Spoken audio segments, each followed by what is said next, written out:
And in the night, your heart fills with dread. Probably a murderer who wants you dead. It could be a ghost, a demon, or worse. Perhaps you're the victim of a witch's curse. It's hopeless, you're doomed. You'd call a priest if you could. You'd rather just listen to Sinisterhood.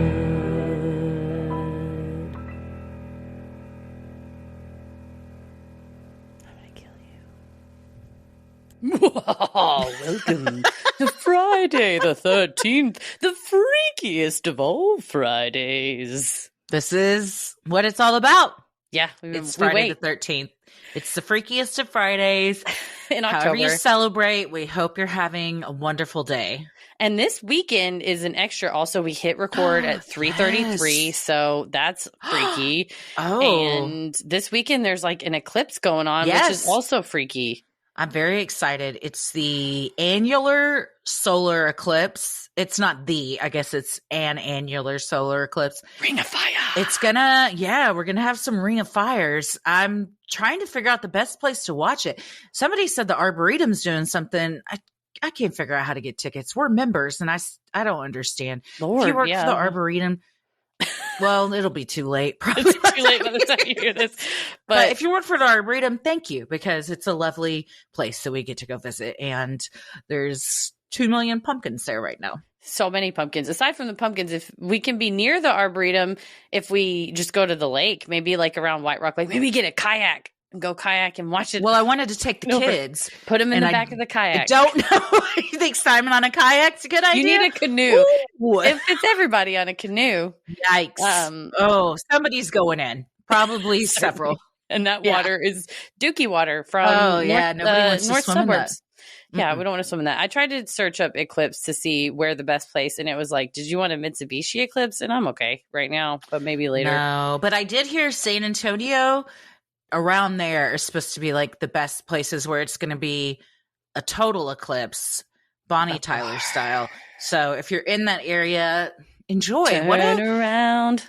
God, that song. If you're in the area, you got to turn around in a way that I can't even describe. You do have to turn around and also wear those glasses that look fun, because you have to. Everything I've read is like, but be sure you put the glasses on. So be sure you put the glasses on. And then next year in April, we're going somewhere. We got the whole big shebang happening around here.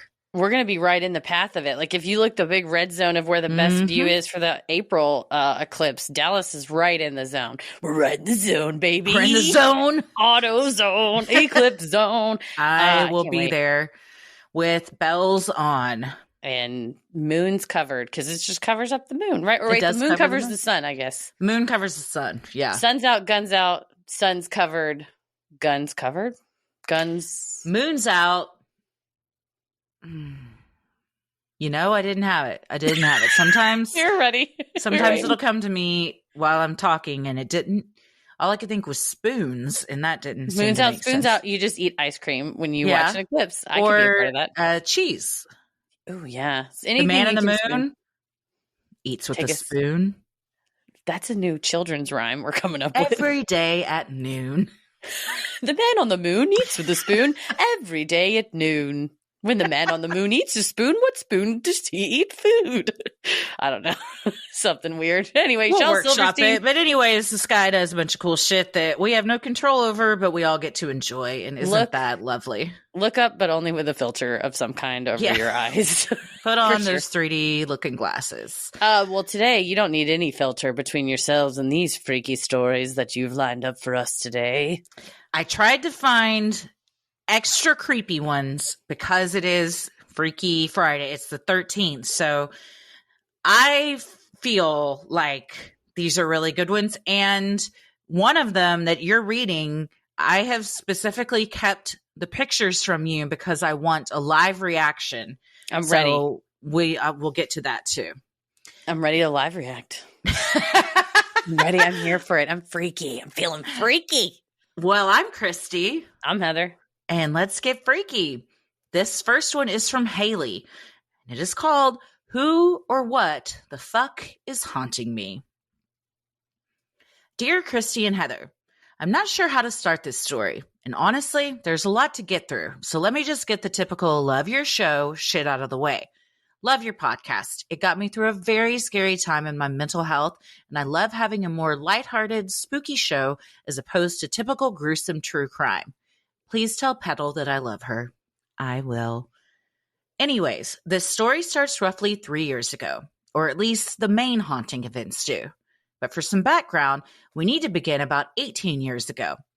My grandmother passed away when I was 5 years old from some form of cancer. I say some form because no one genuinely knows what happened to her. She was deeply troubled mentally, struggled with hoarding and mood swings, had begun sewing money into her clothes and purses, and hid my grandfather's pistol in the ceiling, which we didn't find until after her death. Her physical health had been rapidly declining before her death, but she never told anyone, even her own husband, the exact results of her tests and doctor's appointments. She passed away quite suddenly, went into the hospital, and died within a week.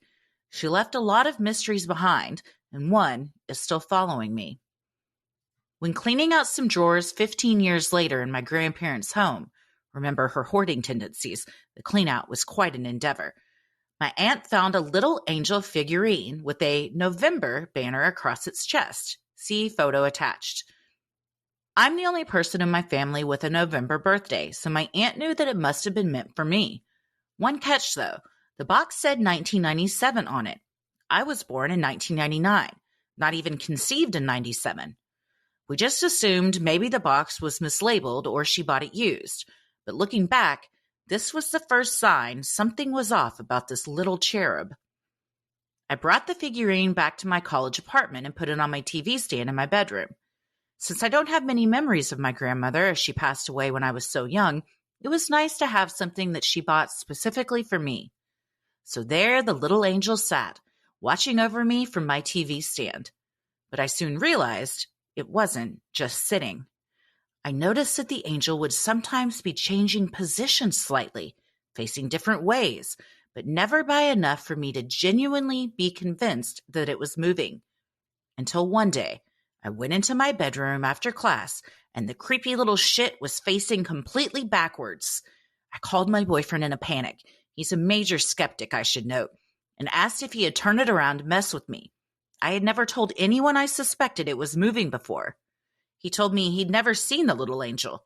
I sent him a picture, and he said he didn't recognize it. He suggested my dog probably moved it somehow and laughed it off. Here's the thing, though. I have a tiny-ass dog, and he absolutely could not have reached it. This happened a couple more times, and thankfully, I have a best friend who is quite spiritual and fully believed me. We grabbed the angel, got in the car, and took off to see the psychics at the crystal shop she frequented. As she drove, I held the figure and quickly became nauseous and lightheaded. The drive was less than 5 minutes. It wasn't car sickness. We brought the thing inside, and immediately, a man came up to us asking what was wrong. Apparently, our energy was noticeably bad. I put the angel in his hand and said, "What the fuck is going on with this?" He held it for a moment, then said he would be right back. My friend and I watched as the figurine was handed off between store workers who spoke in hushed voices. The man came back with a woman, and I was informed that they did not think the angel was possessed, but it had been touched by some sort of playful spirit. They asked me if I lived near any schools or playgrounds. Funny enough, I had an old-ass Catholic elementary school right outside my apartment window. They assured me that nothing harmful was in my home, but suggested I cleanse the apartment, and they cleansed the angel itself. But as my friend and I were leaving, the man stopped us to say something, looked at me with great concern, a look that I remember clearly 2 years later, but then just told us, "Bye and good luck." We went home and my friend clearly wanted to help me rid my apartment of ghosts, so we started the cleansing ritual by speaking to the spirit. We let the spirit know that we wanted to talk to them, and we heard a deep sigh. We were the only humans present in the apartment. Awesome! We began going in with sage and Palo Santo, and shit just got weirder. Doors were opening and closing, the flames kept going out as soon as we lit them, and I swear I saw the outline of a child hiding in my bathroom. Finally, we felt the space was clear. The air was lighter, and we had gotten into every crevice with smoke. As soon as we finished closing out the cleansing, my dog started staring out the window that faces the Catholic school and crying. I like to think that he was friends with whatever spirit was there and was watching him leave. After that, things were quiet and normal. The weird nightmares that I had been having stopped, and nothing else was moving without reason. So that was pretty sick. I was faced with what to do with the little angel and couldn't bring myself to get rid of it, so I placed it in an old lunchbox, put it in the top of my closet, and forgot about it. When I moved for graduate school a couple years later, I knew that I would have to deal with the angel. I would have to either get rid of it or take it with me, and I didn't love either option. I didn't get to make that decision, though. It was gone. I went through and packed my entire closet. It wasn't there. The lunchbox was empty. I was both extremely confused and relieved. It had finally gone away. Or so I thought. I moved about 1.5 years ago to pursue my doctorate, and the angel notably did not make that move with me. I was moving in with my boyfriend, and we bought all new bedroom furniture with my graduation money and other savings. I filled the drawers from scratch, folded and placed every item in there. But just when the angel was becoming a funny story from my past, the motherfucker showed up in my sock drawer yesterday. As my fun spiritual best friend from earlier pointed out, also on a full moon. Unfortunately, as this occurred yesterday, this is where my story ends for now. I don't know what to do with it. I don't know who or what is attached to it. So I guess I will take my turn to ask, so what do you think? Haley, write to us and let us know you're still there. Haley, are you? She sent a picture. It looks like a tiny little precious moments, little cherub with a crown of flowers, little baby, and a little sash that says November. Like it could do no harm. No, however, it's cute. Yeah, it's got clearly a possessed by a demon or something. Its hand in the air is like, I'll steal your soul. And you're like, please don't steal it, tiny baby cherub. It's a very cute little cherub. That's so eerie, though, to know, like, okay, that's not something that you're going to be like, maybe I'll like take it out and put it around. Like, that is, you want to get rid of it, put it in the lunchbox, put it in the top of your closet, and just be done with it. And then to just discover it's missing when you crack open the lunchbox. That thing got out in the middle of the night. This is so reminiscent of me and my dolls and how they would move, but I could never really tell if they were moving or if my eyes were just playing tricks on me. These things are all in cahoots. See, maybe you had a fun little child sprite that wanted to play with your toys, and then as soon as they moved up to the attic, the kids are like, oh, okay, well, the toys are up here now. I guess we'll go play. I guess I'll live in the attic now. I guess I live in a lunchbox now. Maybe that was too small. It couldn't be contained. It needed bigger spaces. It needed to be able wide open spaces. You can tell. Oh it just needs it. I like the boyfriend's first thing's like, well, maybe your dog put its tiny paw up there and spun the cherub around so gently. It's like, thank you for attributing such dexterity to my dog, but it's a chihuahua and it can't do that. If it could, you need to take that show on the road. If your dog has the willpower and ability to like knowingly just place items so delicately where they need to be. We have Mitzi and the Moving Cherub. It's a dog that moves a tiny angel. $3 to watch, $5 to film. Come on in. Oh, well, but for it's that price, cute. You can't beat it. I think, Haley, you got to get to the bottom of this. If it was in your closet, who had access to it? Is your boyfriend trying to blame this on the dog? Knowing that he's doing this? Because a dog can't get to the top of a closet and open a lunchbox. At least mine can't. No, he's like, maybe they flipped the latch with their tiny paws. You're like, they don't have opposable thumbs. I know you. It was you the whole time. How do they even get to the top of the closet? Ugh, take that. Yeah, cats. They can't. Well, take it to another crystal shop with psychics. Yeah. It's very convenient to have that in town, by the way. But maybe if you have a psychic fair or a medium or somebody to like look it over and maybe give you a reading. I don't like that as you left the crystal shop, the guy's like, oh God. Anyway, have a good day. And you're like, wait, what? Nothing. Anyway. Safe travels. What are you looking at me? Yes. I love that it was passed around the employees. Oh, the dog whispers like, oh, we got another one in. It's there's another one. This one says November. It's November. That completes now we just need December, and then we have all of them. We're waiting for December. You're going to find it. I want to know the answer. And I want to know if it's injured you since you've pulled it from your sock drawer. Please write a follow-up. Please check in. I'm worried.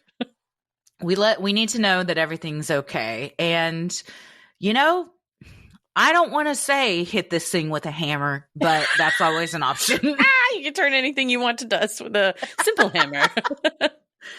Well, Haley, thank you so much. And please let us know you're okay. Because if we don't hear from you, we're going to assume that your soul is now in this tiny cherub. The cherub is the one that typed the email to us. With those tiny little hands. That'd be hard. Sinisterhood will be right back. You get that feeling when you finally find the thing you've been searching for on the internet. Like me on eBay, I've been looking around for some really weird old newspapers. And I was like, not just any ones. I want specific ones, looking for a really specific, weird, certain thing. And that's the magic of eBay because it's arrived on my doorstep in just 3 business days. And I can't wait to share what I found with all of you. Why is that possible to do with any weird stuff on the internet? You just don't know. I ordered something and it was here within hours. It's magical. Yeah, it truly is magical. Why can't it be as easy when you just want to find a doctor, though, Heather? Right. You just want to be able to plug in what you want, and then, bam, the best doctor for you comes up. I wish there was a way to do that. Well, there is. It's called ZocDoc, a place to find and book great doctors who actually have amazing reviews and many with appointments available within 24 hours.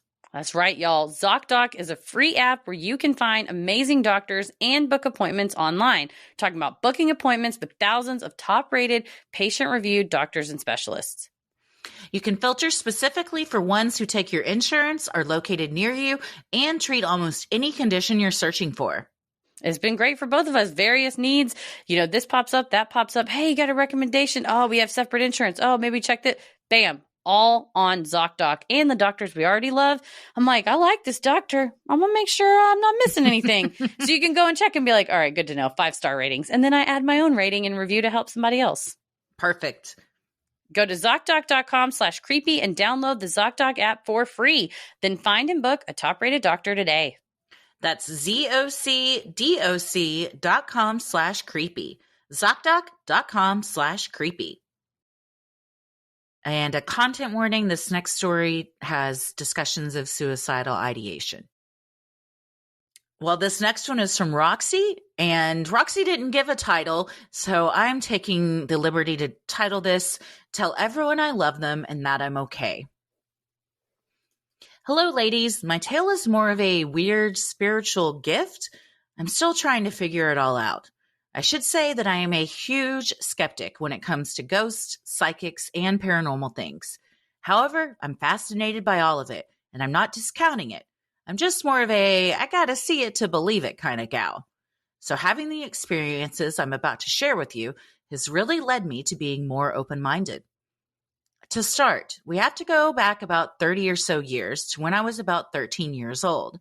My grandfather was having some heart issues, so he had moved in with us so my mom was able to keep an eye on him. He ended up in the hospital recovering from bypass surgery and, by all accounts, was doing really well. So having the following dream was a bit unexpected. The dream started with me standing in a small, dark bathroom. I was looking into the mirror, and behind me was an open casket elevated on a pedestal that was illuminated in some kind of ethereal light. Of course, 13-year-old me walked over to the casket and saw my grandfather lying inside. He awoke and then sat up. Surprisingly, I wasn't spooked at all. Actually, I remember feeling a calming peace. The only thing he said is, "Tell everyone I love them and that I'm okay." Now keep this phrase in mind for future reference. He then proceeded to hand me a simple gold wedding band, and I woke up. Dream over. I have no idea what this dream could possibly mean and why in the world a wedding band was given to me, but okay. I also decided to keep the dream to myself for fear of upsetting my mother, or she would just think I'm crazy. Well, not even a week later, my grandfather passed away. I can't remember the exact cause because, again, he was doing well and was expected to make a full recovery after surgery. Still, I kept the dream to myself. Fast forward to age 25. This time, I had a dream about my deceased grandmother, my mom's mom, who passed away when I was about 9. Unlike the first dream, I can't remember our surroundings. I just knew we were together in a room, and she said, "Tell everyone I love them and that I'm okay." There it was again, same exact phrase my grandfather said. I'm a bit weirded out, but okay, it's just a dream after all. She then proceeded to say, "And tell Tony everything is going to be okay." Now this weirded me out more than a bit. Tony is my older brother. Why would she be mentioning my brother in some random dream? And why would she need me to tell him everything is going to be okay?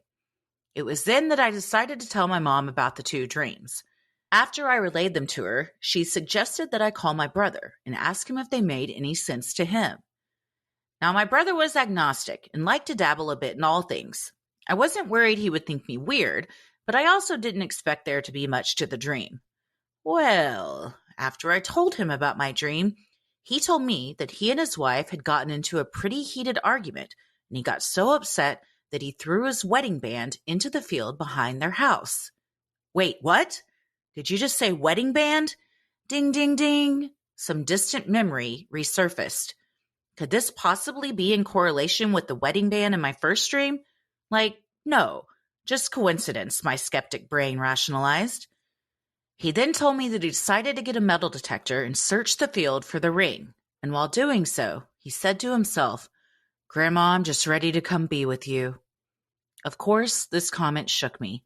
1, because of my dream, and 2, because you never want to hear someone say they are having these thoughts. We had a long and meaningful conversation after his confession, and I would like to think that in some small way I was able to help him through a few things. It's here where things get a bit difficult for me. My brother died about a month later in a hit-and-run incident while walking down the side of the road at night. There are still a lot of unanswered questions regarding that evening, and my mom always feared that he could have possibly jumped in front of the car. I choose to not believe that scenario.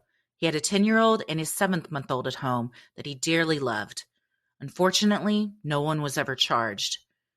My brother and I were close, so it didn't surprise me one bit when he came to me in my dreams. He has visited me on several occasions over the last 19 years, and during the first visit, the first thing he said to me was, "You guessed it, tell everyone I love them and that I'm okay." In one of the dreams, I remember my entire family sitting in a room, my brother telling one of his stories. He was an amazingly funny storyteller. He loved making people laugh. We were all laughing, and I was so caught up in the dream when suddenly the room went dark, and it was just the 2 of us. He said, "I gotta go. You know I'm not supposed to be here."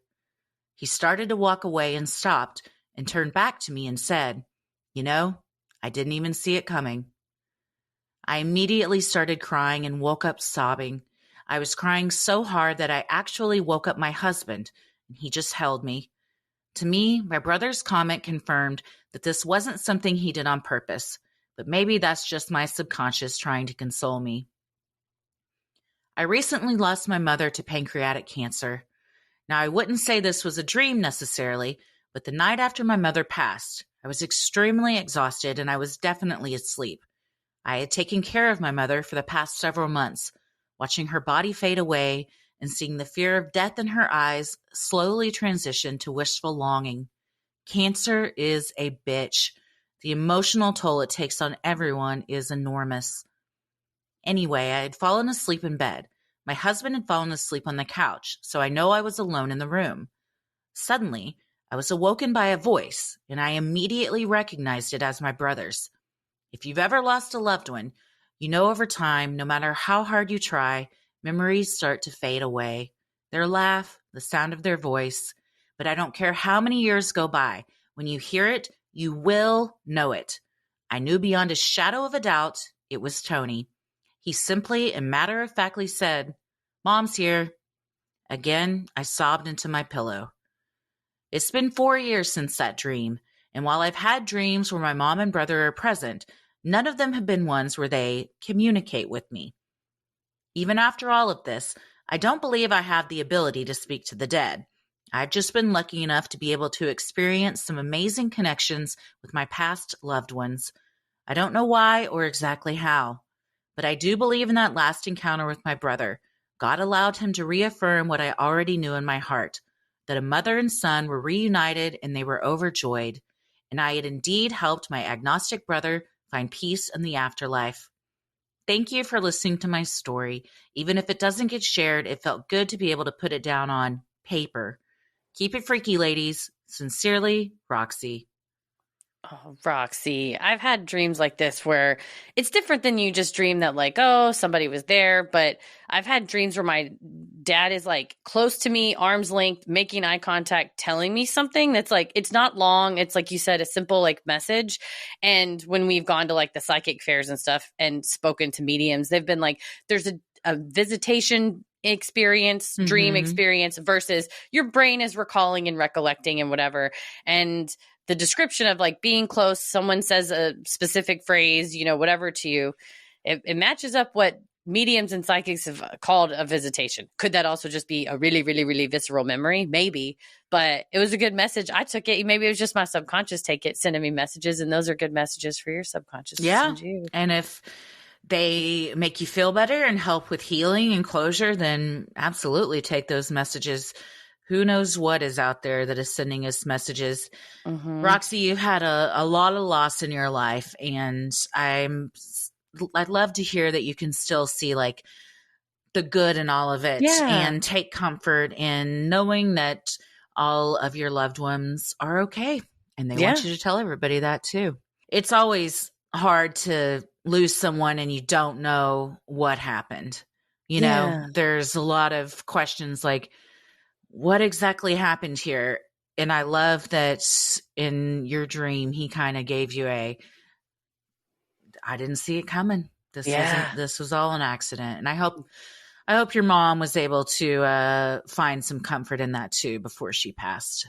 Oh, definitely. Yeah. Having that worry, that confusion, and just to think about them being at peace gives you peace. Absolutely. And what a beautiful thing, Roxy, you do to keep your family alive by telling their stories, talking about them.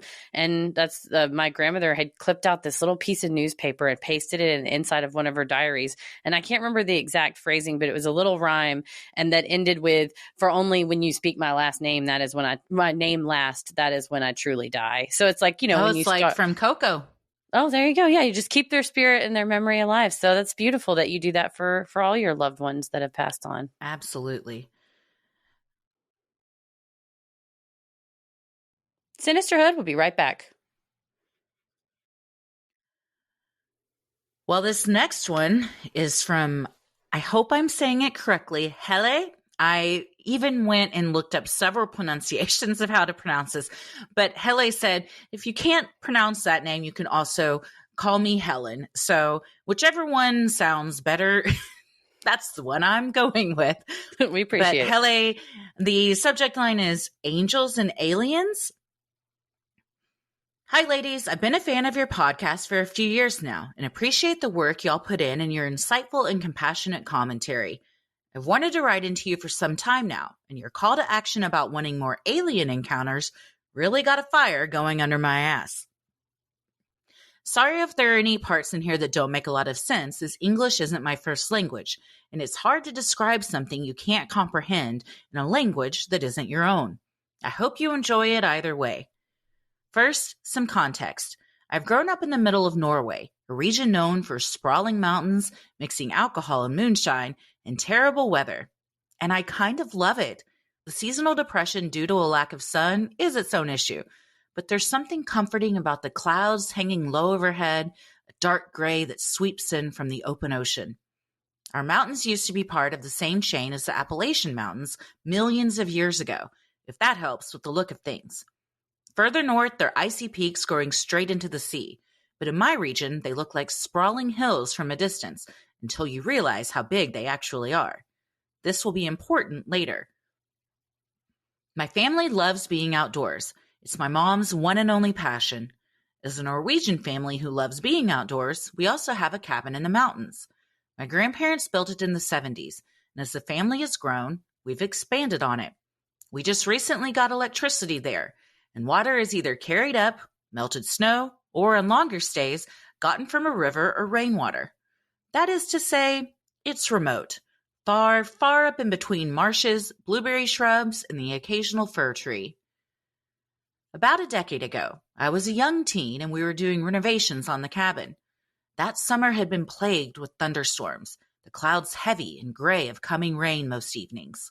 This day, too, was gray, but the air wasn't charged with thunder as it had been the day before. I was sent outside with the dog, a cowardly golden retriever, and my mom telling me I spent too much time on my phone. To be fair, I did and still do, but I was very much being a teen about it. I trekked across a huge marsh with my dog running off leash a bit in front. I was looking for early berries to munch on. That's when I first saw it. A feather. It's not that it's unusual to find feathers outside. That's where the birds live, after all. But this feather was different. It was black and longer than my forearm. If this was an area where ravens lived, I wouldn't have been in doubt about what it was. As a young teen I brushed it off. That is, until I found another one just a few meters away. A pit formed in my stomach, and instinctually, I knew that this was something special. It was meant for me. It's strange, that feeling you get when you know you're being watched. I didn't feel unsafe, but I did feel like something was watching me and my dog. The feathers kept appearing, and I, like the stupid child I was, kept following them, both unsure of where I was going and why they seemed like a trail. They were spaced out about 20 to 30 meters in between, and hard to see at a distance. Still, I just knew I was going the right direction, till I stumbled upon another feather, and on it went. Again, I didn't feel unsafe, just eerily watched, and like I was being led somewhere. My dog didn't seem to notice anything being too off either, which was reassuring. The trail ended about 1 kilometer away from where it started, in a small ditch, a bit away from the marsh. There were a lot of early blueberries down in it, and I climbed down with my dog to pick some. The edges were covered in brush and rock, and it fit so well into the terrain, I would never have known it was there if it wasn't for the feathers leading me off trail. I was happily stuffing my face with berries when I noticed just what was wrong. Everything was quiet. Very, very quiet.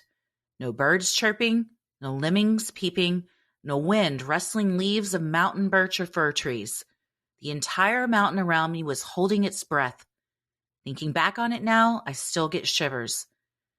Panic and curiosity gripped me, as I've grown up very superstitious and scared of trolls, scrumped, who are mountain ghosts, and the people under the mountains. I was both scared shitless of being in, essentially, a small hole in the ground where I couldn't easily escape, but also relieved that maybe whatever it was wouldn't spot me. Curiosity won out, though, and I climbed up to peek over the edge. And there it was, sleek, black, and shining in the way that matte things do. Something absolutely gigantic was passing by in the closest valley. I couldn't see much of it, but a huge black craft was passing by, no more than 500 meters away. I would have assumed it was a military craft if it wasn't for how incredibly silent it was passing by, the strange metal look of it, and the way the entire mountain seemed to be at rapt attention. I can't describe it much, the look of it, just that the material looked strange and plasticky, the color of it, and the way it seemed to stretch on forever. Other than that, it's like a block has appeared in my mind, and all I remember is how I felt looking at it. Fear. I knew that if I moved even a muscle, something would happen. My dog was cowering, we both were, pressing ourselves as far down in the brush as we could. Probably half an hour passed by before I dared to move, or it felt that way at least. I knew I had seen something remarkable when comparing it to the next mountain over, the one rising at the end of the valley it had passed through. Absolutely enormous, probably 1 kilometer across, and deadly silent, like a predator passing over. Not even an hour after it passed, the air felt charged with thunder again. I can't help but feel it's connected, and that there's a reason that summer had the worst thunderstorms I can remember. Maybe something was prowling my mountains that summer, guarding something, observing something. All I know is that something, or someone, led me off the open marshes into a safe hiding place that day. And every time I see a black feather to this day, I take it as a sign to get to safety. Much later, I did learn that it's not the only mountain in my area to have possible alien sightings. If you want to learn more, Google Hessdalen Lights, which is apparently a UFO hotspot plagued with dancing lights. It's safe to say I don't go for walks alone in the mountains anymore. That's a good idea, unless you have a guaranteed feather trail to lead you to a hiding spot. Feather that is longer than your forearm. Everybody look at their forearm right now. That's huge. So long. It's huge. I mean, huge. Even a raven, like, that's too big of a raven if it's a raven. One, we got problems if ravens that size are flying around. If you extrapolate like a pigeon feather and how, say that's about as long as your finger and then how big a pigeon is, extrapolate an arm's length feather and how fucking big of a bird that is. This is a pterodactyl or something. And they're spaced out almost intentionally. To try to protect you. If something was being attacked or had lost its feathers, it seems like it would probably be all in one location. Yeah, you look like you cut open a feather pillow. Yeah, not a little breadcrumb trail to safety because they knew what was approaching. And a silent giant craft approaching overhead. Yeah, I'd want to hide from that too. Like especially the description of everything being silent and like the mountain held its breath of like, it's like nature knew like, nobody fucking move. It's happening. Yeah. It bums me out because I want to think that the aliens are benevolent and that they are here just to observe or possibly gather resources or even help. I don't like hearing when people see a craft and they're overcome with fear and they're paralyzed. I don't like that. I don't like it. It's like, are you afraid because it's unknown, or is it those are the villain aliens that it's like there's always we have the ragtag team of good guys and then there's bad guys. I feel like it's probably like that with aliens. There's a big portion of them that are neutral and don't really care about us, probably some that care a whole lot and are like, we must protect the earthlings. And then the other ones that are like, kill, kill, kill. Mm-hmm. So runs the gamut. Just like humans with everything. Mm-hmm. And then perhaps there's a whole lot of alien infighting of what's going to happen down there. And so a good alien's like, well, I know that Gary's taking the ship out today. I better go lay my feather trail so that little girl and her dog don't get kidnapped, abducted. That. They call it kidnapping. No, they call it napping. Human nap me some more. I like to think because we're like, it's my guardian angel. It's like you were assigned an alien and they've been looking out for you. Okay? Oh gosh, I'd love that. Guardian alien.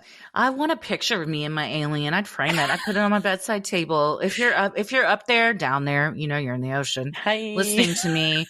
Come on up. Introduce yourself. We could be besties. I think that's the 80s sitcom we never got to see of like me and my guardian alien. It's like Perfect Strangers, but it's you and your alien guardian, and you do a little dance, and then the alien jumps up and you grab him in your arms and you hold him like fire. I love that. Do you remember Out of This World in the 80s? Did you watch that? Which one was that? Oh, her father was an alien and was in space, so he had to talk to her through this glowing triangular 3D device that she kept in her room. Oh my God, I remember the triangle. They talked in a triangle. Hang on, I'm looking at images. I believe she could freeze time since she was half alien. I don't remember the logistics of how her mom and this alien met. The mom. They probably explained it, but I don't know what it was. I know this is bringing back an unlocked memory. I loved that show. Oh, 1987 to 1991. I must have just watched it on reruns because. What's it called? My Father's an Alien? It's called Out of This World. Oh, Out of This World. Duh. So you're right. Yeah, you called it. It says it's, there's a British show also called Out of This World, but there's an American one from 87 to 91. Was there anybody famous? Maureen Flanagan, Donna Pescow, Doug McClure. So the answer is no. There was nobody. But Burt Reynolds is the voice. What? Oh, hell yeah. They were like, we got to get the sexiest voice we can find. Who does it say in whatever you're reading how the alien and the woman got together?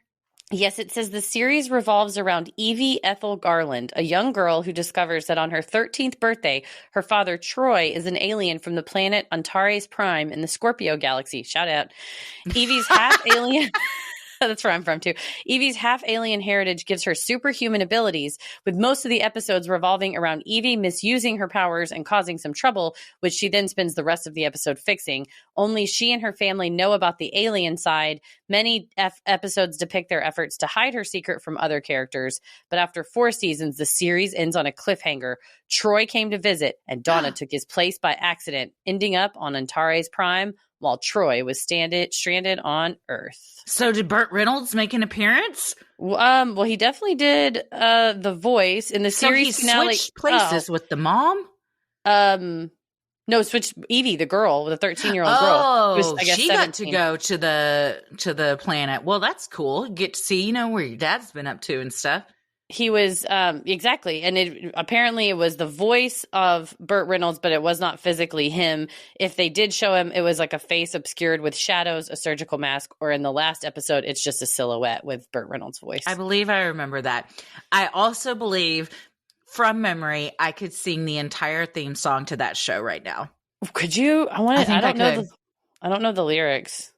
If you can pull up the lyrics, I will sing it, and we'll see if I get it correct. Okay, the theme song lyrics right here, and let me see if I can find it. Thank you, raybear.net, for this very homemade page, last updated July 13th, 1999, including the Out of This World theme song lyrics. Oh, it's a famous song. Yeah. Is it? Yeah.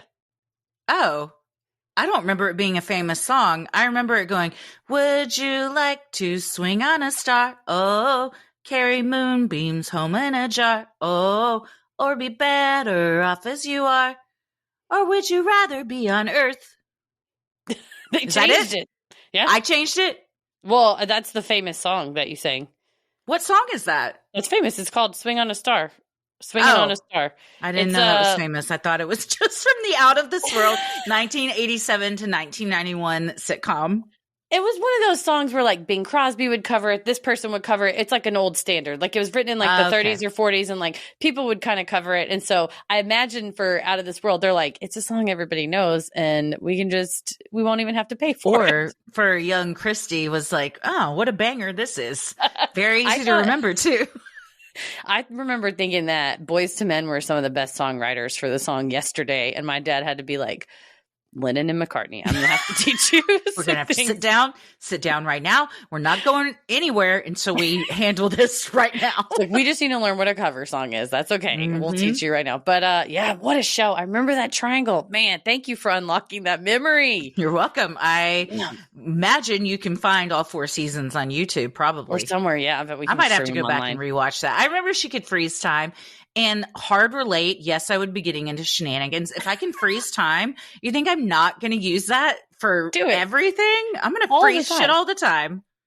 Time out. Come on, Zach Morris, that was one of my favorite things he could do, which now leads me to think that maybe he was half alien and had some sort of triangle at home. He was talking to his dad on a home planet. There you go. Now well, Hele, this is quite a story. The whole picture of this, just like these beautiful stormy mountains eating blueberries in this giant ship. It seems otherworldly, and perhaps it was. Yeah, I want to do a Mysteries of the Norwegian Mountainside. Oh, yes. That list that she was just quickly like, I don't know, we have mountain ghosts and these things and these things. I was like, I want to know about trolls and mountain ghosts. I had to look up also how to pronounce, I think it's Scrumped, which are the mountain ghosts. But I also want to know about the people under the mountains. Yeah, what's I'd up like with to that? know what that's about too. Well, if Encounters on Netflix taught us anything, if a mountain opens, that is an alien cave down in there. Mm-hmm. So that's what they are. Oh, those are the mountain people. Yeah. So it all makes sense. Yeah, that's why it's all the same. It's half Appalachian. I imagine if it was all attached, I'm bred of Appalachian hill people, Tennessee hill people. So maybe I'm alien too. I don't know. I came up out of the mountains.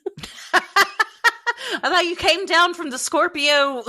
The Andromeda, the Scorpio galaxy on Antares Prime. Me and Burt Reynolds. Oh, yeah. Well, thank you so much, Hele, for sending that in. Sinisterhood will be right back. This next one is from Aaron. Another alien story. Another one. Subject is my face-to-face, literally, encounter with an otherworldly being.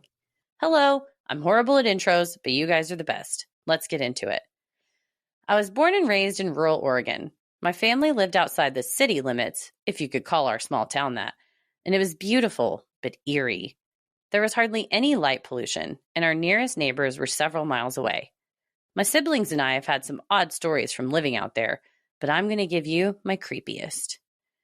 I must have been about 5 or 6 when this happened, but I remember this night well. Some background. Around that age, I was an incredibly hard sleeper, to the point where I slept through alarm clocks, fire alarms, and early morning vacuuming. Thanks, Mom. I also shared a room and bunk bed with my older sister. I got the top bunk, and my sister hated it. I always slept facing the ladder, because when I laid my head on the other side, she could reach up and pull my hair. Ugh, the joys and torment of sisterhood. On this particular night, I fell asleep like usual, facing the ladder, but I woke up with extreme clarity. It felt like I hadn't even been asleep. My eyes just opened. I was looking at something just a few inches in front of my face. It feels so odd to type it out now, years later, but when I close my eyes, I remember seeing an almond-shaped head right in front of me. It was close enough that I had to look up and around to see its shape. When I go through the memory in my head, I can't see its features looking directly at it. I can only remember my peripheral vision of looking at the outline of the head and the glints on what I assume were eyes. I understood what was happening, but I felt no fear and honestly felt completely neutral. I feel that it was an intentional emotion placed on me to keep me calm. This interaction lasted a couple of seconds, and then a thought came in my head, which I also feel was intentionally placed. The thought was that I could close my eyes and it would be gone. It's hard to describe how deeply I knew this sudden thought to be true. So I closed my eyes, opened them, and it was gone. I scanned the room and couldn't see this creature anywhere in the room. That morning, I told my mom about what happened. She said, "Wow, what a crazy dream." After I insisted it wasn't, she sternly told me that it was not real. I learned then that this wasn't a story people would be comfortable hearing, and many years passed before I confided in anyone about it.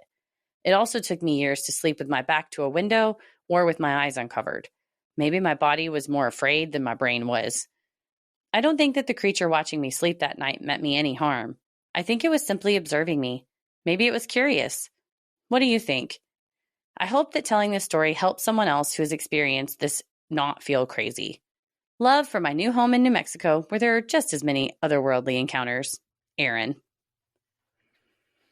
Isn't it interesting that both Hele and Aaron can't really remember it when they think back to it? Almost, like part of their memory has been erased almost. Oh, it's like erased, or like the extraterrestrials put thoughts in your head like, block it out, you'll be traumatized. They're trying to help us. See, it's like a guardian alien. I like this one. It was like, I know you're going to be scared.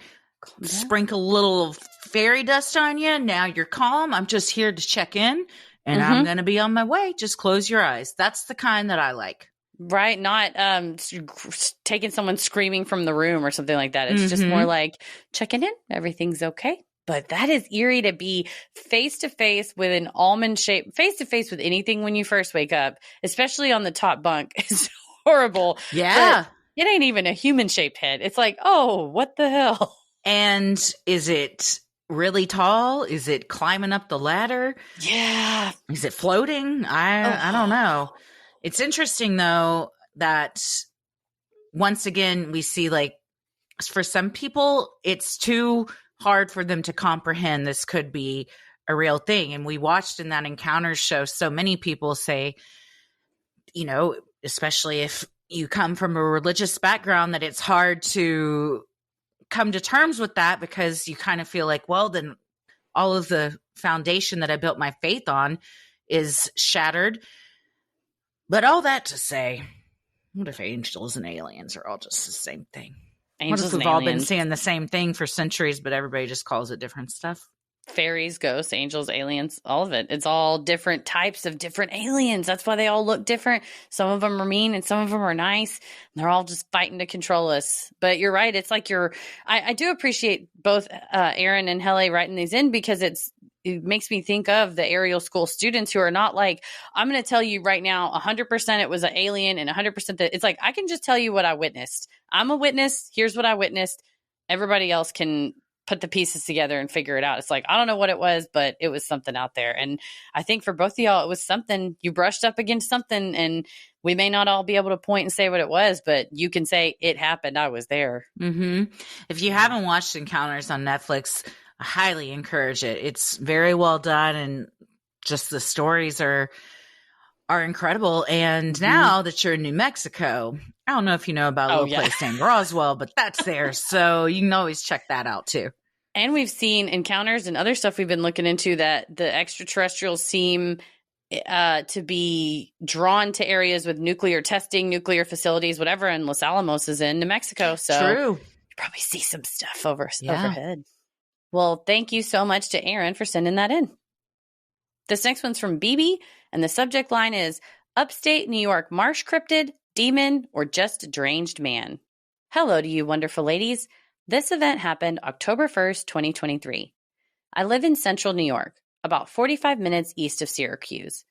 Since it was such a gorgeous fall afternoon, I decided to take my bike and go for a nice long ride along the Erie Canal. The trail is great, it's paved, there's all sorts of wildlife, and it's very popular to run, walk, and bike. At a certain point, there's an area called the Utica Marsh. There's a gravel path that splits off the main paved path. Down that path, there's a lookout tower that you can climb up that gives you a really great view of the area. I veered off the main trail and started making my way down to the lookout tower. I stopped because I saw a figure away down in the distance. I couldn't tell if it was a person or an animal. I was squinting and straining my eyes, but I wasn't sure what I was seeing. The figure never got any closer to me, but it also never got any further away. The only movement it made was side to side. It kept going in and out of the tree line. I watched for probably 2 minutes or so. It was a combination of curiosity and fear that just had me frozen, staring at this figure down the path. From where I was standing, I could make out no features. It almost looked like just a large, three-dimensional shadow. It was all black, dark colors from head to toe. The energy felt extremely negative and threatening. Every hair on my body stood up, and this wave of sheer terror came over me. Every single internal alarm was screaming at me to get the hell out of there. I've never had such an intense feeling of dread in my life. After what I can only describe as a stare-off, I snapped out of it and took a picture of what I was seeing.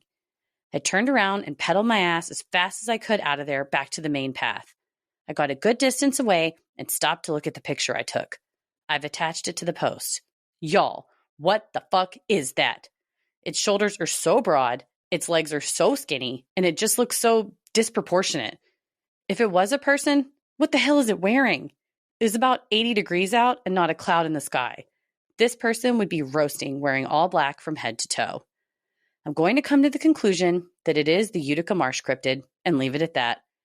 Regardless, it was one of the scariest moments I can remember, and I don't foresee myself going anywhere near that part of the trail again. Okay, I've seen the pictures. You have not. I've kept these from you. Okay, may I now present them to you? Please. Okay, there's two. Let's see. I'm going to present the first one to you first. Okay. Oh, I see movement. We're in the cloud. Pop up. Oh!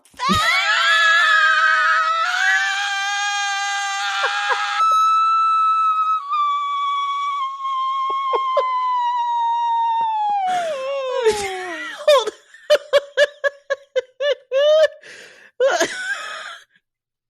I put another one. Hang on, it's fitting the low. God damn!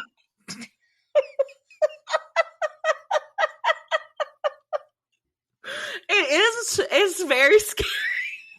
It's scary. It is scary. I'm holding my breath like that mountain hell it was on. Fuck! I've looked at these pictures so much over the past 24 hours trying to figure out what it could be. Like we'll post these on our socials. Certainly. when we post this. There's like a faraway picture that's clearly from like, I don't know, probably like 50 feet away out in this grassy area, but then a zoomed in picture, and both of them, it certainly looks like a person standing exactly just like you described, disproportionate. Shoulders are so broad. Head is smaller. What's happening here? If I may. Please. First of all, definitely it's the Utica Marsh cryptid. That's been decided. If you need it, breaking news, Utica Marsh cryptid first discussed on Sinisterhood. UMC. If you can't stop your car right now to look at our social media, I'm going to help you out. It looks statuesque wise, body shape, height wise. It looks like Pennsylvania Senator John Fetterman. I just took a drink of water and nearly spit it all over my keyboard. Just because it's quite tall, quite broad. It is he's an imposing figure. He's massive, and it doesn't look like there's hair on top. Although it does look bald or just a head. Yeah, or just a head. But it would be like if he was dressed in like a leather daddy outfit. I feel like it looks like it's got like a vest or protective clothing on, almost like a Batman suit. Except for the legs. It's like pantaloons that stop above the knee.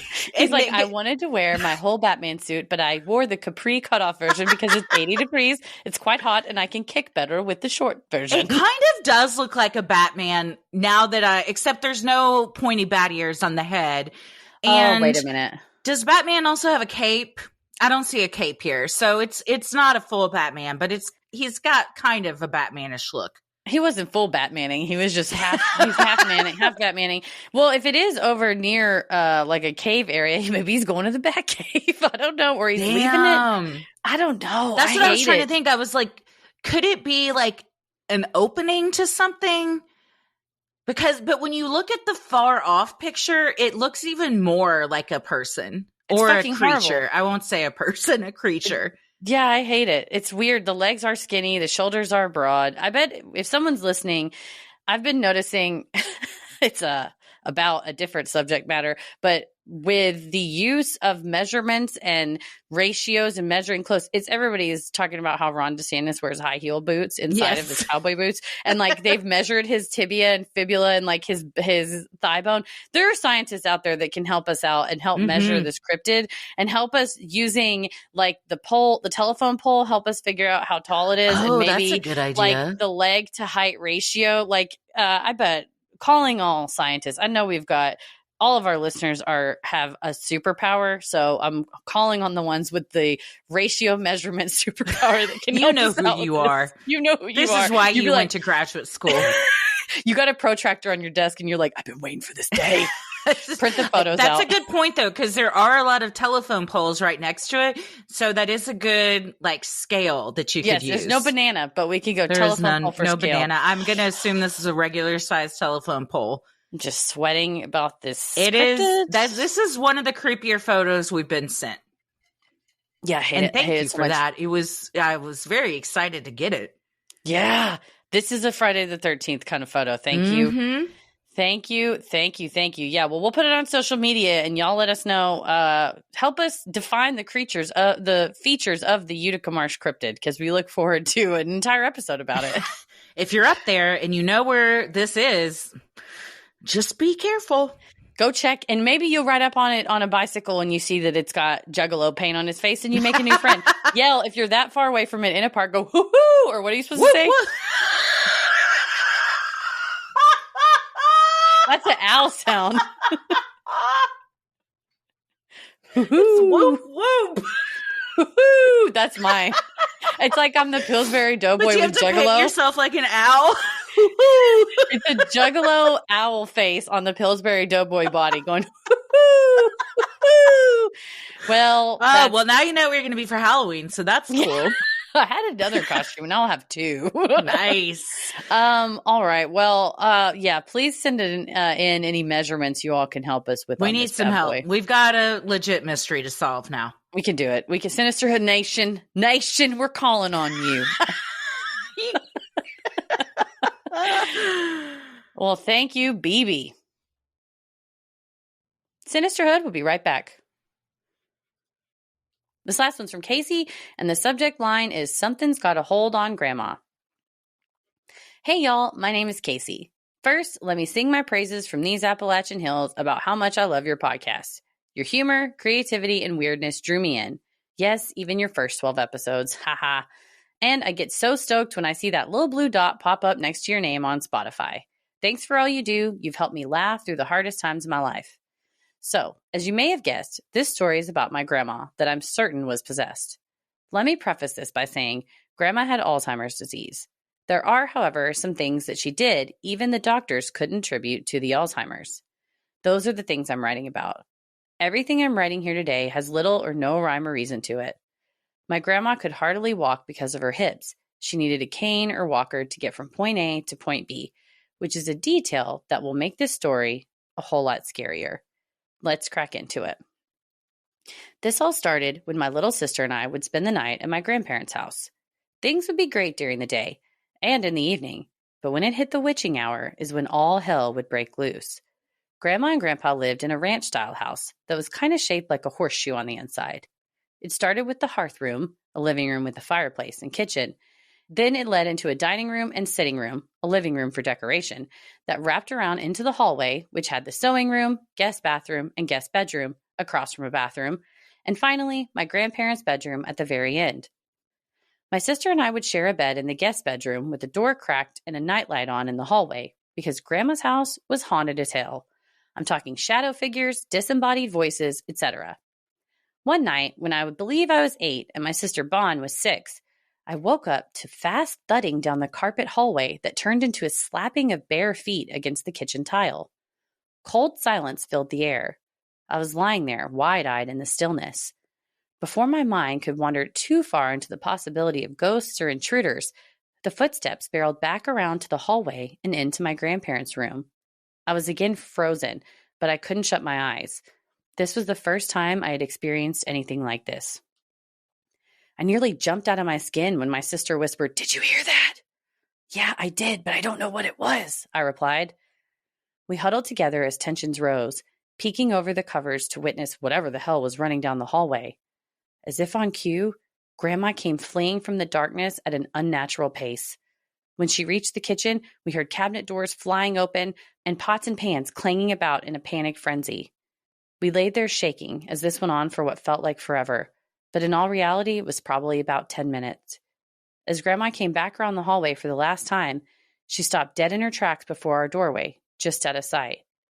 She intently stepped into the crack of our door and just stared. She had no emotion, yet she radiated this clinging sense of dread.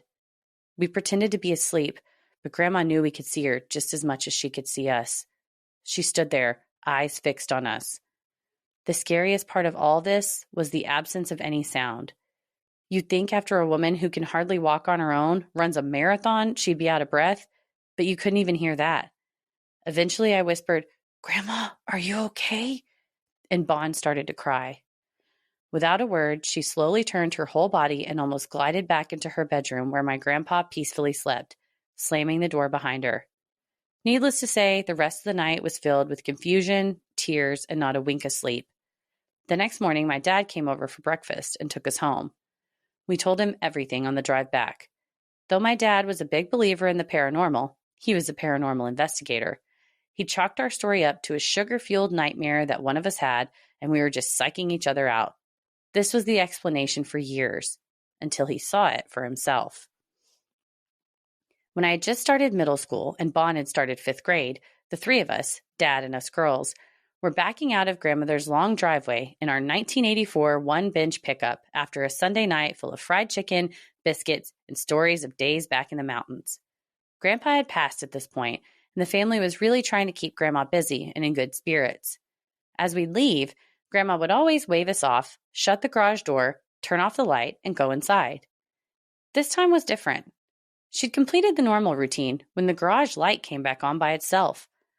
Grandma opened the door leading into the garage with that same blank expression, then proceeded to run inhumanly fast from one end of the garage to the other while her arms remained at her side. Dad slammed on the brakes, hollering out, "Holy shit!" Bon and I began to point and yell, "This is what she does at night. Grandma runs around the house like that." Needless to say, we never spent the night there again, and Dad was a firm believer in his mother's possible possession. He even speculated that there might be an entity that was using my grandma's likeness to freak us all out. A few years later, when I was in sophomore year, Grandma was diagnosed with Alzheimer's. She was hardly able to recognize any of the family anymore, so we had to make the unfortunate decision to put her in a nursing home. The place seemed promising at first, but after only a few months of being there, Grandma tried to get out of bed by herself and broke her femur in the fall. After she healed, she stayed in a place that specialized in the care of Alzheimer's patients. Naturally, we had to move Grandma out of her house and go through the furniture she kept for her little apartment in her new facility and figure out what to do with the plentiful family heirlooms left over. We found out a lot of family secrets during that time, including that my grandparents' wedding anniversary wasn't their real wedding anniversary, and a whole host of other secrets. During the spilling of the new family tea, all the weird paranormal happenings were brought up, and the grandma might be possessed talk started. Apparently, this suspicion ran much deeper than Bon and I thought. Not only were we not the only ones to have encounters like this with Grandma, but two of my aunts and our dad came forward with stories about bad arguments they'd be in with my grandma when suddenly she'd stop. Her mouth would drop open, her eyes would get huge, and all three of them said her pupils looked like they expanded over her entire eye. Her eyes looked black. Keep in mind, none of them told anyone, not even each other. I have chills as I'm typing this because everyone had just assumed they were dreaming or what they had experienced never happened at all and they imagined it. Shortly after the house was cleaned out, my dad hired a medium to come do a walkthrough of Grandma's house. Usually she would have walked alone, but she requested my dad stay in the house because of how anxious it made her. We made sure she didn't know anything about the house and there was no furniture or anything that could sway her since everything was now in storage. We wanted an absolutely clean read. Like I said, Dad was a paranormal investigator. He was meticulous when it came to investigation. It took him months just to find a medium he felt confident about. As the medium walked through, she said the further back into the house you got, the more terrifying it felt, which is exactly what all of us had felt for years. She sensed a few presences, but the one she was most worried about was, get ready, the demon in the sewing room that had an attachment to an old woman. This woman had never met my grandmother. She wasn't even from our small town. She had absolutely no way of knowing my grandmother had ever lived there because my dad told her the house was his. The medium said she was very unnerved by Grandma's house and urged us to have it blessed. If my memory serves me, it was cleansed, but I'm not sure by who. The attachment didn't go away, though. It hung around until Grandma passed, and to be honest, I think whatever it was is now at my aunt's house. I don't think it was a coincidence how it's the aunt that my grandma took her worst rage out on. Grandma was extremely abusive to my aunts and dad, but the Alzheimer's flipped her personality and made her the sweetest possessed old lady. Go figure. My dad ended up selling the house because no one in the family wanted to live there after finding out about everything that was in there. Dad tried to warn the new couple moving in that the place was haunted, but they didn't believe him. Sometimes I wonder if they've ever had any weird happenings. I know this was a lot, but thank y'all for reading it, even if it doesn't make it on the podcast.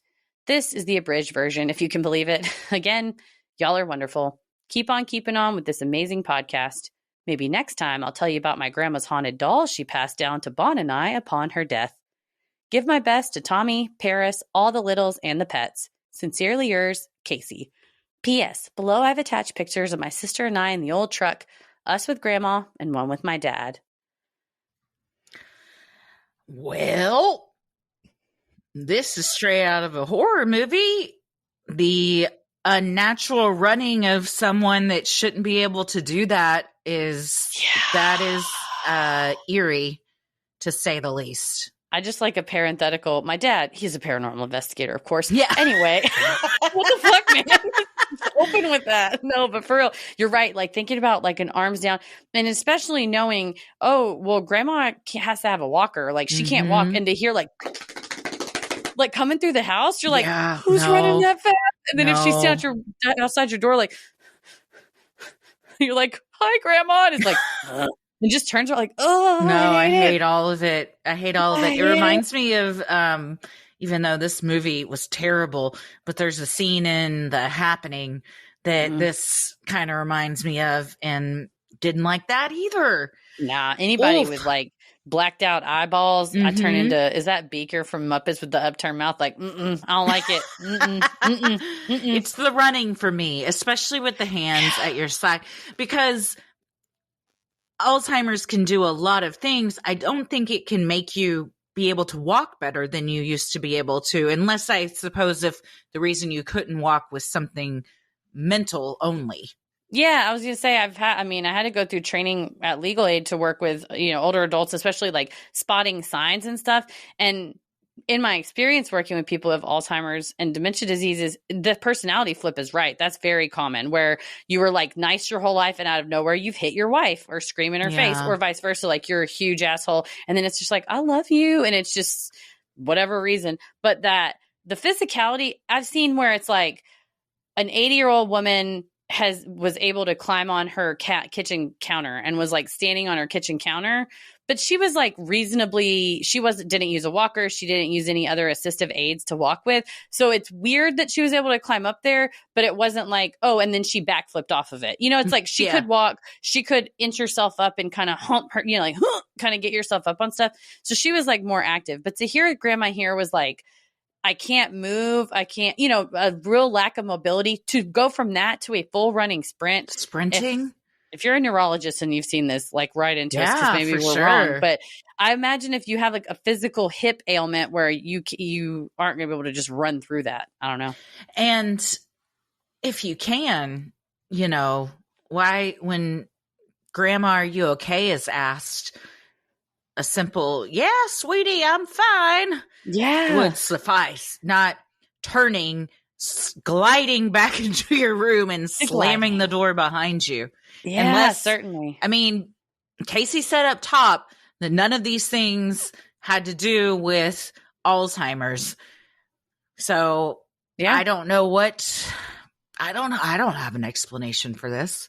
No, yeah. And all the Alzheimer's patients I've interacted with, it just varies. It's different. But this specific, the sprinting and then not being out of breath also is weird. Because it's like, okay, even if she was like and that was years before she was diagnosed, and you can have early symptoms and signs, but that severe, significant overnight kind of a thing. And then, that's eerie. I couldn't run around my house right now and then sit back down and not be out of breath.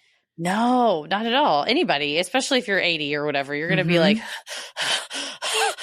and I'm confused. I don't know where I'm at. That's fair. But so eerie. And then for Dad to see it too, and be like, well, we expected you to turn the light off and go inside. What the fuck? Glad that he did see it. So it was, the whole, but then you find out, okay, the whole family kind of has stories and we just haven't been sharing them. So also, your dad 100% looks like a paranormal investigator in the best way possible. I would love to go ghost hunting with this man. That beard, the walking stick, come on. I'm here to listen. I want to go on whatever this photo was taken of him on this walk. I want to take this walk with him and hear him tell me whatever he wants to tell me about trees, ghosts, spirits of the mountain ghosts, whatever's out here. I want to know about There's some good looking moss on that tree. I'll tell you that. Touch that tree. I love a mossy tree. Yeah, get up there and touch it. But well, thank you, Casey, for sharing this. That is, those are some eerie instances. The black eyes and the running with the hands down by the side. Yeah, I don't like it. Well, that's Friday the 13th, Heather. I think this was one of our freakiest Fridays yet. And we couldn't have done it without y'all. That picture got you. Still, I'm glad I was able to, we had the picture and then I still yet another story. So we didn't just end the episode on me screaming a bunch of times about that. But actually, Casey, if you don't mind showing your dad the Utica Marsh Cryptid and just get his opinion on it, I'd like to know what he thinks. This is what we do. We bring together all the Freaky Friday submitters, and then we got a hive mind going on. Nice. Yes. Let us know his thoughts on what he thinks these stories are, because they're so, y'all, these are every story that we get every week it's fantastic because it's a story you want to tell. But for Friday the 13th, the unknown, the weird, the like ephemeral between what's real and what's imagined, you guys knocked it out of the park. And you, our story concierge, Christy Wallace, you knocked it out of the park with creating this lineup. Well, thank you so much. Y'all make it easy. So thank you everyone that sent in your stories. And if you have an odd but true story, maybe you've encountered Bigfoot or the Utica Marsh Cryptid. Maybe you've seen a UFO. We got several flying around. They're also in people's bedrooms. You had a brush or two crime, or you felt the presence of an otherworldly being. Grandma, send them in at sinisterhood.com/Freaky Friday. If you like our free episodes, you'll love our Patreon bonus content. You can join for free to see what we're up to next, or dive into over 500 hours of bonus content. We have a mini-sode coming up about a very interesting case of a woman that escaped from a serial killer. Yeah, you never want to get abducted by anyone, but then to get abducted and realize the person that abducted you has killed at least 5, maybe 10, maybe 30 people heinously before you end up sitting in the passenger seat as they drive you around in your own car, and what she did in the aftermath. It was quite a story. And you can also head to Sinisterhood.com and click shop on the top banner, where you can check out all new Sinisterhood merch, like our new beanie for the winter with the Sinisterhood logo right across the front to keep your noggin warm. We also have cozy sweaters, mugs for some hot cocoa, as well as t-shirts, stickers, and even clothes for your kiddos. So go to Sinisterhood.com and click shop on the top banner. I love the crew neck. It's very cute with the Keep It Creepy on ghost. Trend.